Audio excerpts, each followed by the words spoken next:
Deus nos ama muito e o seu maior interesse é nos tirar de uma vez por todas deste mundo cheio do pecado. Mas como Deus planeja nos tirar deste mundo? Será que Ele quer destruir por completo este mundo, matando tudo e todos, para nos levar para o céu?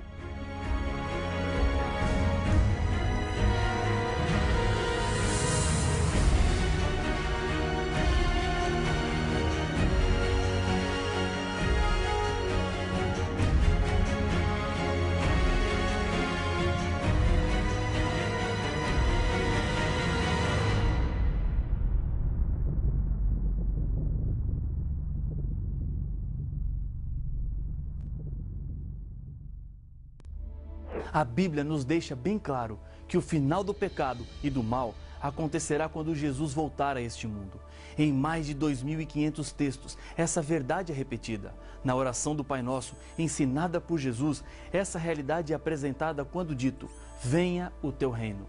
No Credo Apostólico do segundo século depois de Cristo, também encontramos a mesma referência, quando falando de Jesus, diz que ele está assentado à direita de Deus Pai Todo-Poderoso, de onde há de vir a julgar vivos e os mortos. Jesus deixou estabelecida e firmada a sua promessa em seus momentos finais de vida aqui na terra. No Evangelho de João, no capítulo 14, nos 3 primeiros versos encontramos: não se turbe o vosso coração. Credes em Deus? Crede também em mim. Na casa de meu Pai há muitas moradas. Se assim não fora, eu vô-lo teria dito, pois vou preparar-vos lugar. E quando eu for e vos preparar lugar, voltarei e vos receberei para mim mesmo, para que onde eu estou, estejais vós também. No livro do Apocalipse, no primeiro capítulo, fala do momento da volta de Jesus. Eis que vem com a nuvem, e todo olho o verá. Apocalipse capítulo 1, verso 7. Por essa descrição, é possível entender que ninguém ficará sem saber o que está acontecendo. Cada habitante do planeta que estiver vivo por ocasião da volta de Jesus assistirá a algo único e maravilhoso. Mas você se surpreenderia se eu lhe dissesse que Satanás tentará enganar as pessoas com relação à volta de Jesus? Ele fez isso quando Jesus veio pela primeira vez. Ele conseguiu fomentar a ignorância, o erro e a falta de interesse, que resultou em um povo que foi tomado de surpresa, sem nenhuma preocupação com o que estava acontecendo em uma manjedoura de Belém, marcada por uma estrela. Esse engano do diabo foi alertado também por Jesus. Acompanhe o que ele disse em seu sermão, falando sobre o futuro, em Mateus capítulo 24, versos 4 e 5. E ele lhes respondeu: vede que ninguém vos engane, porque virão muitos em meu nome dizendo, eu sou o Cristo, e enganarão a muitos. Existem hoje muitas pessoas que estão afirmando ser Jesus com autoridade ou em nome dele. Em consequência disso, lideram igrejas, onde a sua palavra vale como se fosse a palavra do próprio Deus. E o mais impressionante é que existem pessoas dispostas a seguirem essas ideias. Na história, encontramos várias tragédias que foram resultados desses falsos cristos, como suicídios e até mesmo homicídios em massa. E o engano não seria com pequenos sinais, mas deixariam as pessoas perplexas e até certo ponto surpresas. O livro do Apocalipse diz, porque eles são espíritos de demônios, operadores de sinais, e se dirigem aos reis do mundo inteiro, com o fim de ajuntá-los para a peleja do grande dia do Deus Todo-Poderoso. Apocalipse, capítulo 16, verso 14. Paulo também alertou quanto a esse perigo, em 2 Coríntios, capítulo 11, verso 14. E não é de admirar, porque o próprio Satanás se transforma em anjo de luz. Mas todo o seu engano e suas estratégias para fazer o ser humano sofrer não ficarão sem nenhuma punição. A volta de Jesus é também o momento no qual Deus fará o acerto com o maior inimigo da humanidade. Paulo, em outra carta, diz que quando Jesus voltar, então será de fato revelado o iníquo, a quem o Senhor Jesus matará com o sopro de sua boca e o destruirá pela manifestação de sua vinda. Ora, o aparecimento do iníquo é segundo a eficácia de Satanás, com todo o poder e sinais e prodígios da mentira e com todo o engano de injustiça aos que perecem, porque não acolheram o amor da verdade para serem salvos. Em 2 Tessalonicenses capítulo 2, versos 8, 9 e 10, fica claro que Satanás tentará imitar a segunda vinda de Cristo a essa terra. Mesmo a Bíblia trazendo essa advertência, isso não será suficiente para todas as pessoas estarem preparadas. Você fez uma escolha muito importante. Decidiu estudar a Bíblia. Jesus disse que a verdade da Bíblia tem um poder libertador. Liberta o ser humano do engano, da falsidade religiosa, do medo, do mal deste mundo e, acima de tudo, nos libertará de uma vez por todas do pecado que destrói a nossa felicidade. Quando Jesus voltar, Ele não virá secretamente como foi a sua primeira vinda a este mundo. O próprio Senhor Jesus disse: então, se alguém vos disser, eis aqui o Cristo, ou ei-lo ali, não acrediteis, porque surgirão falsos cristos e falsos profetas, operando grandes sinais e prodígios, para enganar, se possível, os próprios eleitos. Vede que vô-lo tenho predito. Portanto, se vos disserem, eis que ele está no deserto, não saiais, ou ei-lo no interior da casa, não acrediteis, porque assim como o relâmpago sai do Oriente e se mostra até no Ocidente, assim há de ser a vinda do Filho do Homem. Mateus capítulo 24, versos 23 a 27. Não há nada de secreto em relâmpagos, imagem usada por Jesus para dizer que a sua volta será pública. Isso se harmoniza com outras passagens da Bíblia, como o Salmo 50, verso 3, que nos diz: vem o nosso Deus e não guarda silêncio. Em 1 Tessalonicenses 4, verso 16, Paulo declara que, porquanto o Senhor mesmo, dada a sua palavra de ordem, ouvida a voz do arcanjo e ressoada a trombeta de Deus, descerá dos céus, e os mortos em Cristo ressuscitarão primeiro. A volta de Jesus será o maior e mais espetacular evento de toda a história. Será algo incomparável. Não existem palavras para descrever com exatidão o que ocorrerá aqui neste mundo. Outros textos da Bíblia nos ajudam a entender melhor como é que será a volta de Jesus. Em Atos capítulo 1, verso 11, o anjo que aparece aos discípulos que olhavam para o céu, vendo Jesus subir e voltar ao Pai, lhe anuncia: e lhes disseram: varões galileus, por que estáis olhando para as alturas? Esse Jesus que dentre vós foi assunto ao céu, virá do modo como o viste subir. Jesus virá em forma pessoal. Não será como uma força ou simplesmente levando salvos diretamente para o céu sem que os outros saibam o que é que está acontecendo. Aquilo que chamamos de arrebatamento secreto. Tomé, um dos discípulos de Jesus, teve uma experiência para comprovar a sua fé e nos dá mais um indício de como será a volta de Jesus. Jesus já havia ressuscitado e Tomé ainda não tinha visto. Mesmo diante dos testemunhos dos discípulos, Tomé não aceitou prontamente. A Bíblia apresenta que disseram-lhe então os outros discípulos: vimos o Senhor. Mas ele respondeu: se eu não vir nas suas mãos o sinal dos cravos, e ali não puser o dedo, e não puser a mão no seu lado, de modo algum acreditarei. João, capítulo 20, verso 25.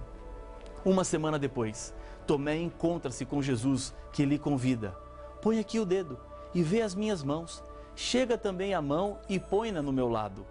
Não sejas incrédulo, mas crente. João capítulo 20, verso 27. Jesus virá corporalmente. Quando ele ressuscitou, estava em seu corpo e é desse mesmo jeito que ele voltará para buscar os seres humanos fiéis que desejaram e escolheram viver a eternidade ao seu lado. O livro do Apocalipse diz que: eis que vem com as nuvens e todo olho o verá. Apocalipse 1:7. Jesus virá de forma visível e todos verão. Não haverá pessoa que não perceberá que Jesus está voltando. Essa promessa vale também para aqueles que nunca enxergaram nada e em sua vida, pela primeira vez, verão a volta do Senhor Jesus. Em sua primeira vinda à terra, Jesus veio sozinho do céu, no ventre de uma mulher.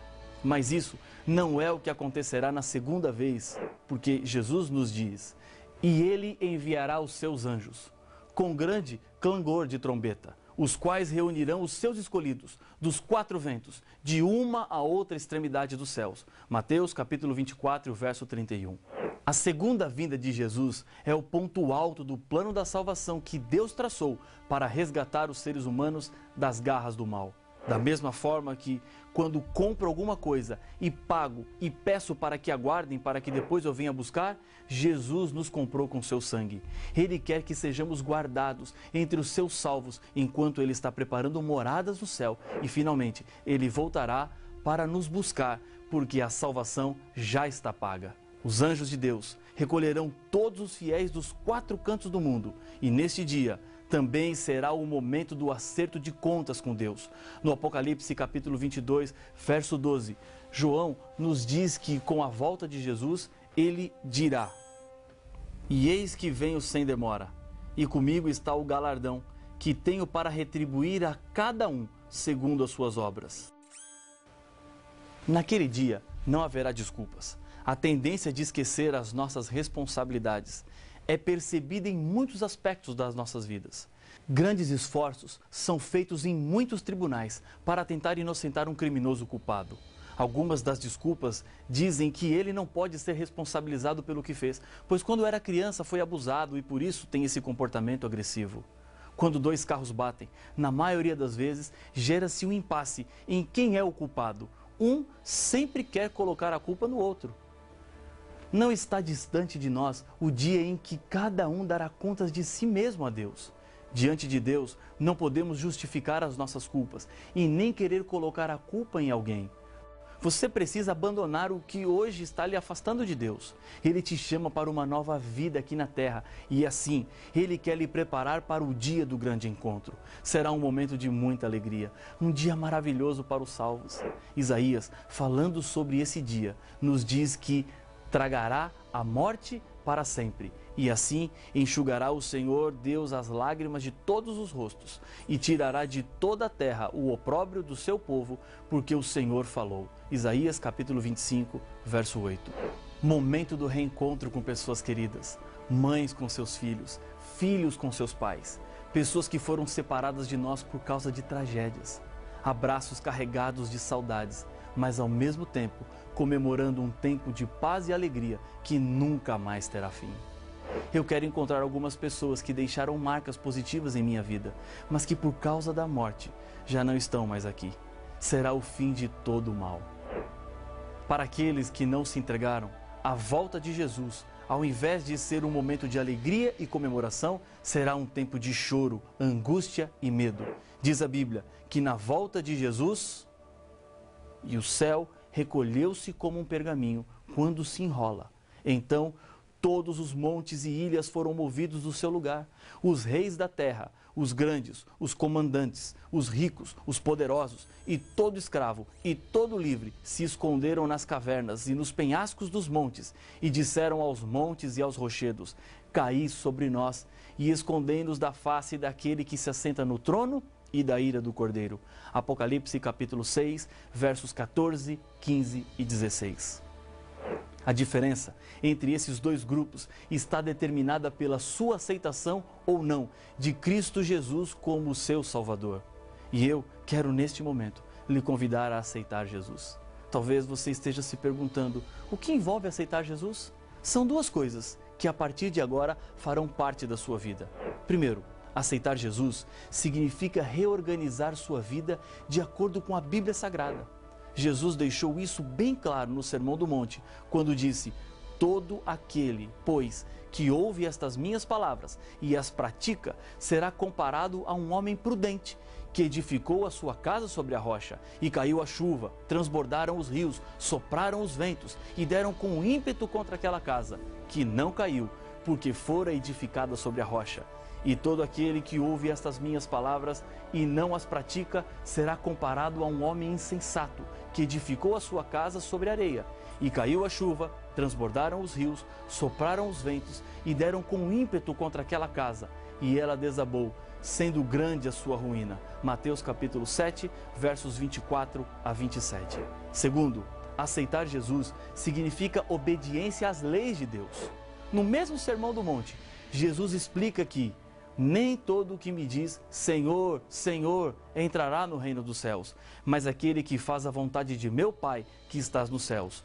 Muitos naquele dia hão de dizer-me, Senhor, Senhor, porventura não temos nós profetizado em teu nome, e em teu nome não expelimos demônios, e em teu nome não fizemos muitos milagres? Então lhes direi explicitamente, nunca vos conheci, apartai-vos de mim, os que praticais a iniquidade. Mateus capítulo 7, versos de 21 a 23. Depois de sua volta, Jesus tem preparado para os salvos uma nova vida perfeita. A Bíblia diz, e lhes enxugará dos olhos toda lágrima, e a morte já não existirá, já não haverá luto, nem pranto, nem dor, porque as primeiras coisas passaram. Apocalipse capítulo 21, verso 4. O que é que torna o céu tão atrativo? Será que posso afirmar que são as ruas de ouro ou as portas de pérolas? Não, nada disso. O céu nos atrai porque ali poderemos ver face a face aquele que nos amou tanto que entregou-se para que pudéssemos ter a vida eterna. E é por causa de Jesus que um dia quero estar no céu. E Jesus quer muito ter você com Ele no céu. Deus, nesse momento, está apelando ao seu coração. Chega de lutar sozinho. Deus quer lutar ao seu lado. Ele te ama. Importa-se com a sua vida. Ele vai voltar. E hoje, o que você tem que fazer é dizer, Senhor, eu quero me preparar para viver a eternidade ao seu lado. Se essa é a sua decisão, ore comigo. Senhor, a Tua palavra, a inspiração que nos deixaste, nos mostra que há uma saída para todo o problema do mal deste mundo, a Tua volta. Neste momento, comigo ora este Teu filho, esta Tua filha, que decide agora preparar-se para o dia do grande encontro. Por isso, eu coloco estas vidas nas Tuas mãos, no nome de Jesus. Amém. Satanás está furioso porque a Bíblia Sagrada mostra quem realmente ele é. Nenhum problema é tão grande que Deus não tem uma solução, até mesmo para a morte. A ressurreição dos mortos não é nenhuma surpresa dentro da Bíblia. Mas como Jesus irá ressuscitar pessoas que morreram cremadas ou que se perderam nas profundidades dos mares? Jesus ressuscitará a todos ou só as pessoas que o escolheram como seu salvador pessoal? Para saber as respostas, não perca o próximo episódio de Apocalipse, o fim revelado.